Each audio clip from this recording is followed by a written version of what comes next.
Hello and welcome to Turkish Football. We're here with you again on a Tuesday, glorious Tuesday night. I'm your host Ozan Günçer, recording here live from Sydney, but I've got my Melbourne pundit Mehmet Öztürk, who is joining me in just a few seconds with the help of our Melbourne regie, of course, Taha in the background. So big ups to him and his hard work. Mehmet, welcome to the show.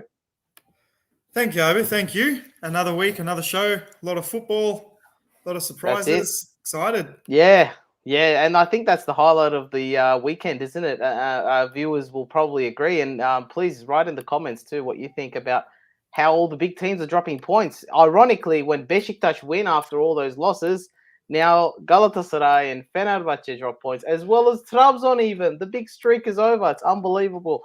We're going to talk about all of that, but firstly, let's get into the Trabzon game. As we have just said, Antalyaspor beating Trabzonspor 2-1.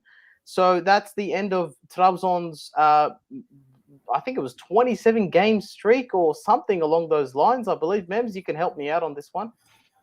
Yeah, so 27-game streak ended by Nuri Sahin and his men. Nuri Sahin, ever since taking over from Ersun Yanal at Antalyaspor, has been doing wonders. I don't want to give his numbers because, if I'm going to be honest, I'm not exactly sure of him. Either way, they're good numbers, right? They're very, very good numbers. I'm pretty sure he's only lost one game. I'm very confident he's only lost one game. Trabzon, that streak is over. The big question is, will they be able to hold on right now? Nakweme is out, came off injured. But I mean, they do have very quality players as well. So it's a big, big question mark. As a little side note, it was Trabzonspor's first away loss under Abdullah Avcı, and he's all-time at Trabzonspor. It's his first loss. So I can't say anything bad about it. But yeah. There's probably two ways to look at it, two potential ways that it could go. One is that, as we so typically see in Turkish football, and this is not what we're hoping for, by the way, but sometimes when you go for such a long streak, you lose one and then those losses keep coming and coming. And sometimes it's just a little bit of a sort of bump in the road, you could say. And then, they keep on consistently performing. Let's hear from Abdullah Avcı, the coach of Trabzonspor, to see what he had to say and how he saw this 2-1 loss over at Antalya's ground. Sadece 3 puan kaybettik. Antalyaspor'un galibiyetini tebrik ediyorum. Ama bunu daha iyi hale getirmek için hem performans olarak hem oyun olarak buna davetiye çıkarttık aslında baktığında. Onun için dediğim gibi bir iş kazası diyebiliriz. 1-3 puan kaybettik diyebiliriz. Nasıl 3 puan kazandıysak. Buradan neler çıkartabiliyoruz? Hem oyun olarak hem enerji olarak. Bunun üzerinde çalışıp cumartesi günü saat 4'te bütün Trabzon taraftarını, o enerjisini bize veren Trabzon taraftarını cumartesi günü maça bekliyoruz. Ondan sonraki sürece gene devam edeceğiz. Yeah, so he's not making it a big deal, is he, Mem? So he's just seeing it as a loss, and we keep moving and we look to the next game. Do you think that's I suppose that's the right mindset to have, isn't it? Yeah, I mean, you can't really blame him as well. I mean, it's just one loss in the whole season so far, 15 games, almost half a season. I like that he's optimistic. Maybe this was a wake-up call. That's probably the way he's looking at it as well. So, I don't see a bad sort of thing in Abdullah Avcı seeing this as a positive. Not as a positive, but not as a negative as well. Yeah, that's right. So we'll see how they go next week. Another team in action was Besiktas, of course. They won 4-2. So they started life without Sergen Yalçın. Pretty good, you could say. And this is so typical after coaches change, the team suddenly performs. So you think, well, why weren't you doing when the coach was there?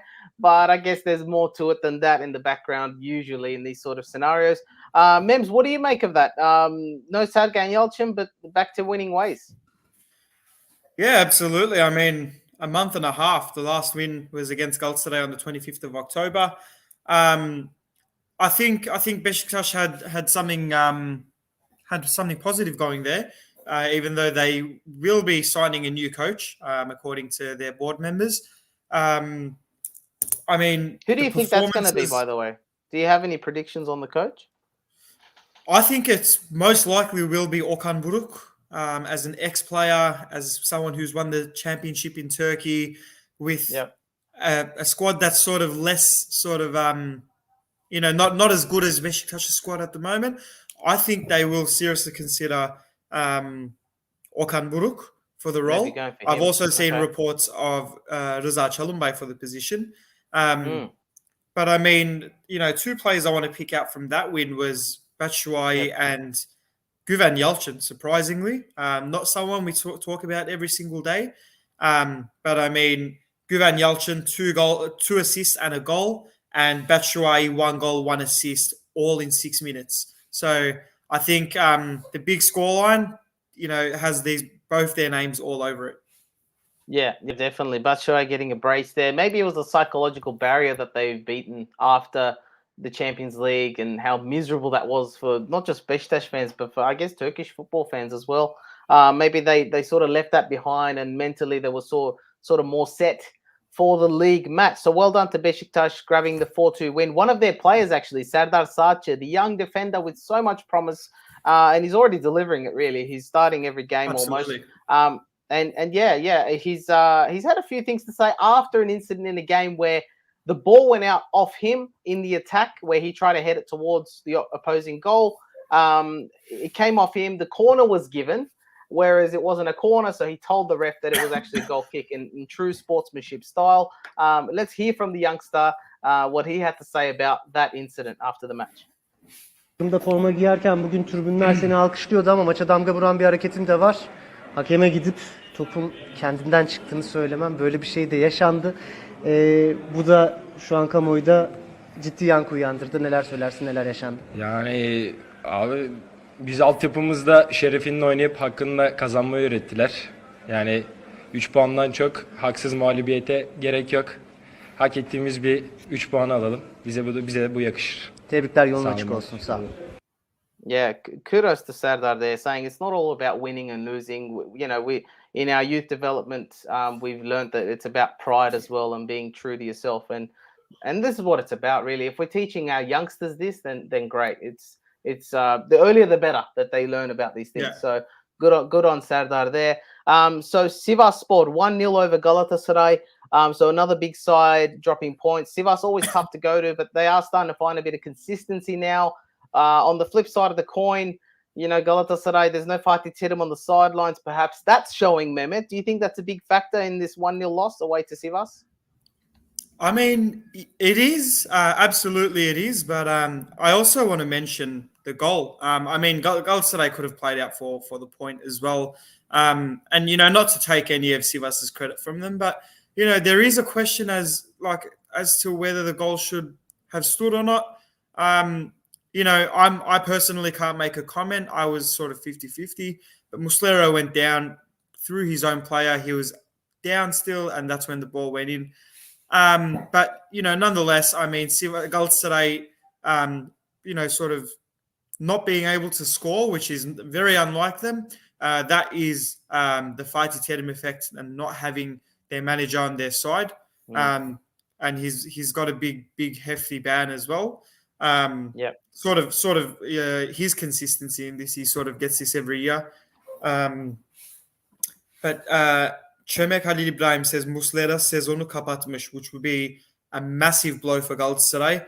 I haven't seen any news on it yet.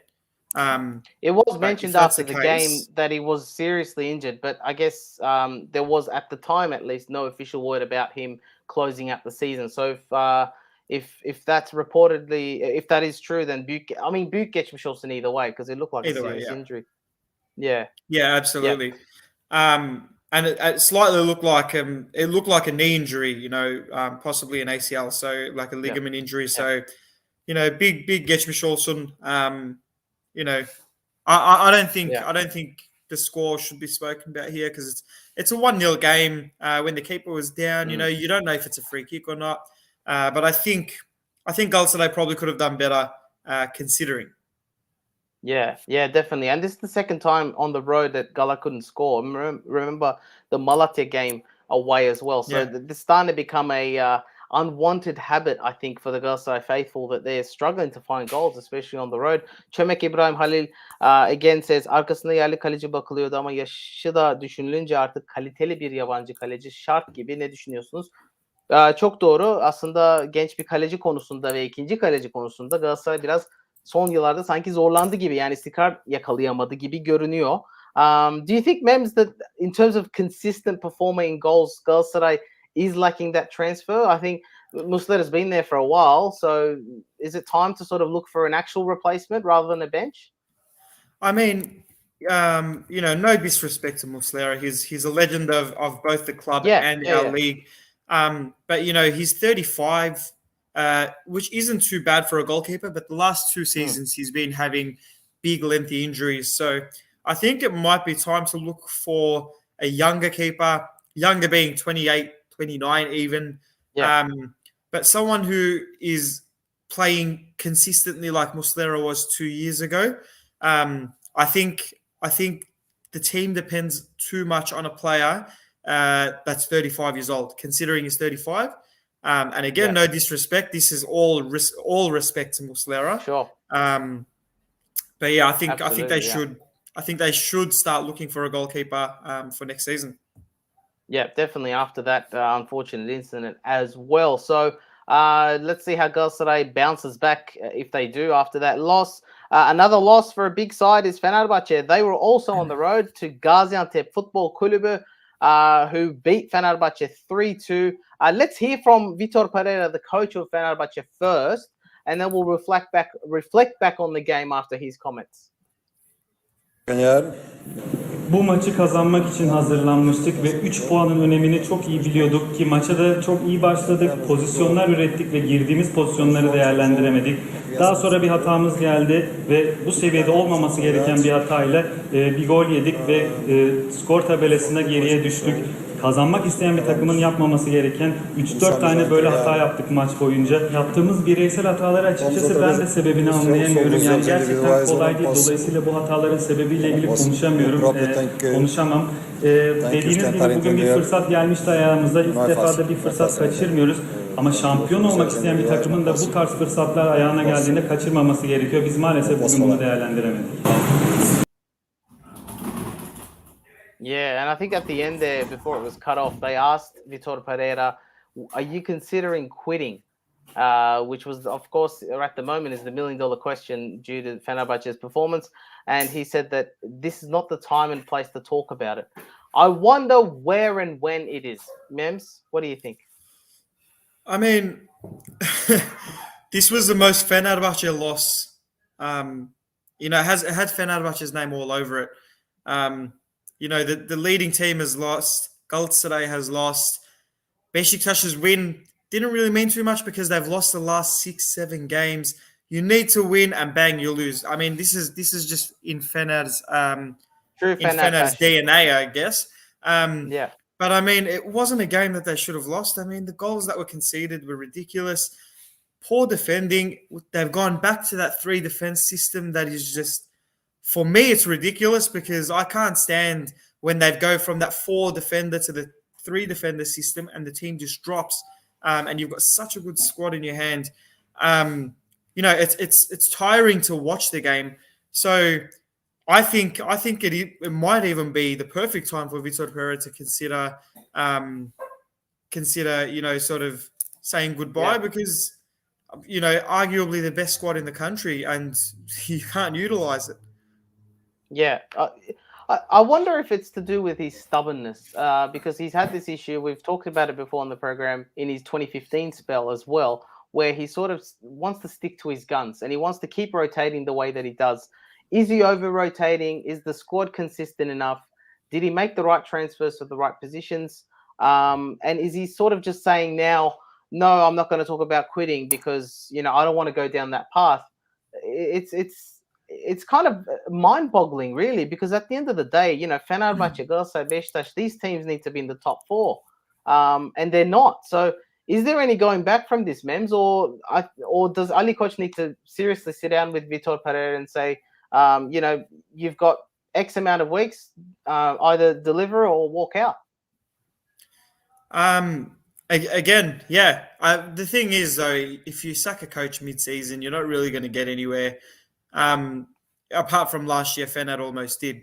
That's a side of the point.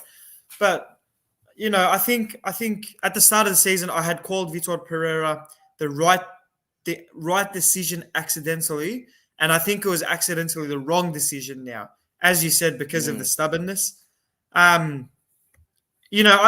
personally think it definitely is the stubbornness. Looking at the squad he has in his hands, you know, you've got to fit some of those players in there, and those players will win you games. Just like, even though a poor performance last night, Mesut Ozil almost did. You know, Sure. Yeah. I mean, he was involved in 2 of the goals, but then again, going back to what you said about the 3 defense, I wonder if it is even to do with that when you've got so many changes, especially in the middle of the park. You've got a skeleton to a side, and the rest, maybe a left winger or right back, you can change every few games. But when your center midfield pairing and even your central defense pairing changes almost every match, I wonder if it's to do with that. But I guess we'll have to wait and see in the coming weeks. Hopefully, again, just like what we said about Galatasaray, they bounce back as well. I think we have to give a big ups to the man you sort of indirectly referred to just earlier when he joined Fenerbahce as a coach late last season, Emre Belezoğlu. We're about to see a picture or two of him as well. There he is. They've won against Kasımpaşa 2-1. That's now, is it 8 wins out of 9? Something ridiculous like that. They just keep on winning. They're in 4th spot above Fenerbahce, whose president didn't see him fit enough, I guess, to be a coach, or whatever the reason was, just because he lost the Sivas game, which I'm sorry, but I find it ridiculous. absolutely. Mems, what do you think? Do you think that Emre should have stayed at Fener? And reflecting back on his performance now, how do you see Başakşehir going? I mean, Emre has proved already that he's a good coach, and it just sort of shows that I think Başakşehir is going to move up from here. I think Hatay and Konya won't last too long, but Başakşehir will last the season, and they might even finish second. Who knows? If we're talking miracles, maybe even first. Sure. Okay. But this man here, one of the best players the country's seen. I'm not going to say the best because it might be a bit controversial. Personally, I think it might be the best. But He's the most informed. Absolutely. He's the most informed, alongside Nuri Şahin, who technically isn't the coach. He's the most informed tactician, you could say. Yeah, absolutely. So I'm real happy for him. And just for half a second, I want to go back to the Gaziantep Fener game. Another kudos to Figueiredo from Gaziantep. 2 goals made Fener's defense look shambles, which they were, and I mean he was absolutely on top of it. And he missed a clear chance too, didn't he? Yeah, absolutely. Yeah, so he could have just wanted to give that credit to him, and we can go back to Başakşehir and Emre Belezoğlu now. Actually, we can go back to the table as well. Since you were talking about who was second and third, let's have a look at the scores first. So a lot of goals. Oh no, which one? Let's go with one or the other. We can go with both. So yeah, look at that. I mean, 6-2, Alanya winning on the road. That's remarkable. And the statement made by the man himself, Malaty's coach, the Romanian. I forget his name because he's all about the drama and not his actual name. He was saying that that's him. Yeah, Shumadika saying that if we don't make any transfers, we have no hope. I mean, it's so typical Shumadika, and we keep inviting this guy back into the country. I don't believe it. So no comment there. Well, what's the one that strikes out for you the most? The most remarkable result, Nims? I want to say the Malatya Spor game, and only in one sense. This was because the first 4 goals were head to head. It was Malatya, Alanya, and then bang, bang, bang, Alanya just went. So I think that's the most striking. Konya Karagümrük, I'm going to have to say the same. And obviously Rize beating Göztepe was another one. Yeah. Rize getting a win there, a much needed win. Let's have a look at that table again. Let's go back to it. I mean, look at this. Trabzon, Konya, Hatay, Başakşehir, top 4. if I said to you, Mems, at the start of the season that 16 games in, that was going to be the top four, surely you wouldn't believe me, right? Absolutely. From that four, I'd say only Trabzon would be in there, and possibly Başakşehir, because I did think that Başakşehir was going to pick up this year. Not the way I thought they did, but they still did it. But Yeah. Konya and Hatay, they continued from last year, Yeah. which is something that we don't really see with Anatolian teams. Yeah. For best example would be Altay coming into the first 5 weeks as leaders, and now they're right Yeah. above relegation zone. Haven't won a game in, They're- I believe, 8 games or so. Yeah, they're in very poor form. Adana Demir doing well. One of the other newcomers, they're in 8th spot. Sivas is coming back up again. Karagümrük's dropped. So there's teams going up and down all over the place. But I guess in a way it's good too, because in the past we've had fairy tales of Sivasspor making the Champions League qualifiers and Bursa obviously winning the title. Kocaelispor almost winning it way back in the day as well. So it's good to see, I guess, these sort of stories. And to be fair to Konya, Hatay, and Başakşehir, they are playing good football. They're not fluking these wins. They're actually playing good football. And in my view, anyway, they deserve to be up there. But that was the table. Let's slowly move on now to the Women's Super League. Very exciting. We have an interview, of course, on Thursday night, which was announced on the page not long ago. And that's in relation to this league, this very exciting league that's starting on Saturday. Let's have a quick look at the fixtures of the two groups. So there are 24 teams. Oh, there's Bushra as well, by the way. So that's coming up Thursday night. Lock that into your calendars, guys. Thursday, 16th December, as in this Thursday, of course, only 2 days away. 7 p.m. Australian Eastern Standard Time. That's going to be live on Turkish Football Facebook and YouTube. So make sure if you're not subscribed to YouTube, our YouTube channel, Turkish Football, make sure you subscribe. And same with Instagram and Facebook, of course, which is where you're probably watching this program. And there's the fixtures. So Group A consists of 12 teams, and so does Group B. There's Group A. Have we got? It's not a bad match there. Beşiktaş Fenerbahçe out of that group, Mems. Yeah, absolutely. Firstly, I just want to refer back to Mustafa Dilek, who also joined us a few weeks back from the Australian Turkish Sports Club Federation. So hello to him. Looking forward to it. Absolutely. I mean, we're actually looking forward to Thursday. Just speaking to her as well yesterday, she's really, really looking forward to it as well.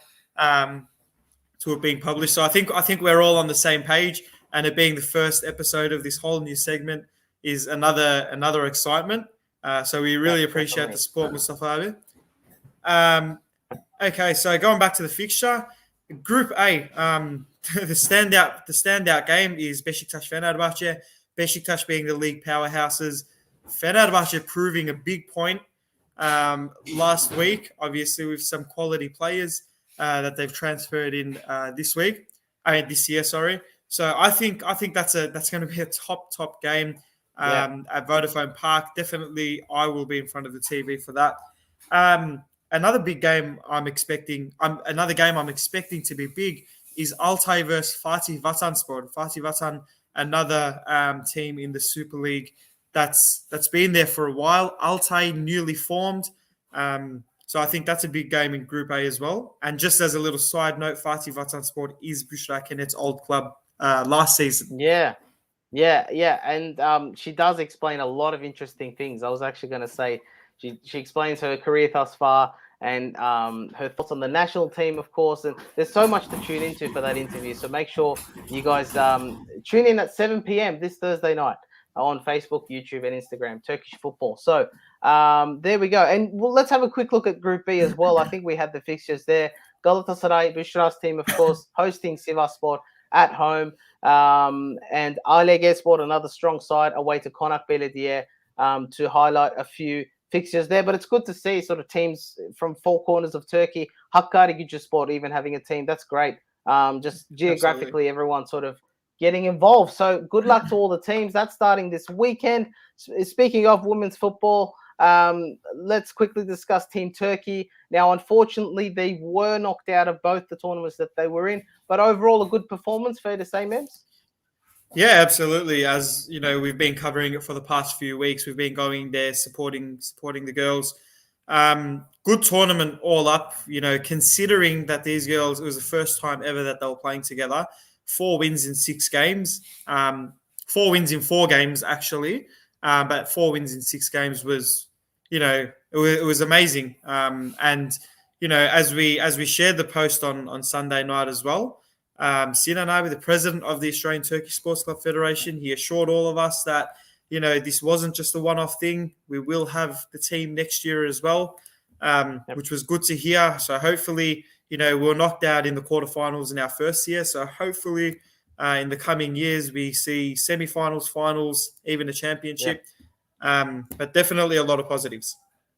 Yeah, definitely. And I'm almost certain that we're going to go 1 or 2 better next year, because this is the first time they competed. This is the first time that the girls got together and played.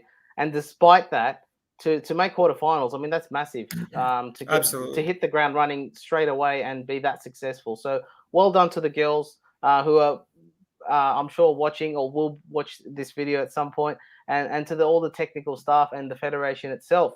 So big ups there. Now, something that we're not going to give big ups is to UEFA. And no, this isn't one of those Bounce football moments where I look at the camera down the barrel and have a go at someone. But it is a bit of a laugh, I must admit, because I'm sure you all know what I'm about to say. But there was a massive scandal in the draw. Mems, how could this happen? They got the groups wrong, because the 2 teams from the same group ended up meeting in the knockout round, which obviously can't happen. That's bizarre, isn't it? Well, I was half asleep when it first happened, so seeing three That probably different woke you up, fixtures, right? seeing 3 different fixtures was just, you know, it was mind-boggling. I was like, you know, so who's playing who? You know, last night I saw Ronaldo versus Messi. This morning I saw, you know, that Ramos is going back to Real Madrid, going back home to play against Real Madrid, and it was just all over the place. Very confusing. I thought I was still dreaming Yeah. or seeing a nightmare or something along those. Yeah, there we go. So UEFA, listen up, right? I can't do it. I need that background music with the Ahmet Chakar style, and maybe then I'll get in the mood. But for now, we'll just stick to the usual format. But thank you, Chucky, for getting me in the setting me up for that platform anyway. But let's have a look at that video anyway, and then we'll slowly round out the program. So have a look at this, guys. This is Now crazy. the second runner-up is Villarreal. So again from Spain. So Villarreal can be paired against all the other 7 teams in this draw. So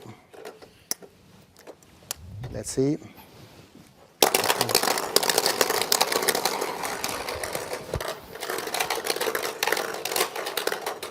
For Villarreal,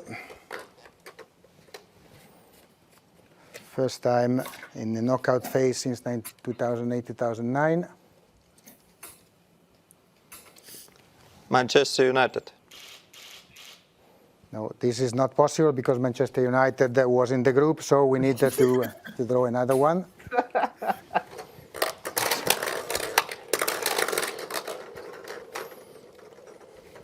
Manchester United played in the same group as Villarreal, so they must be paired with another team. How was Manchester City? Against Manchester City, so Manchester, the city of Manchester is in their destiny. So Villarreal will be opposed to Manchester City, and we are ready for the third pairing, which will start with Club Atlético de Madrid. So for Atlético de Madrid, we have the possibilities are all except Liverpool, who was in the same group, and Manchester United. Manchester United has been already drawn. So we have among the possibilities Ajax, Bayern, Lille, and Juventus.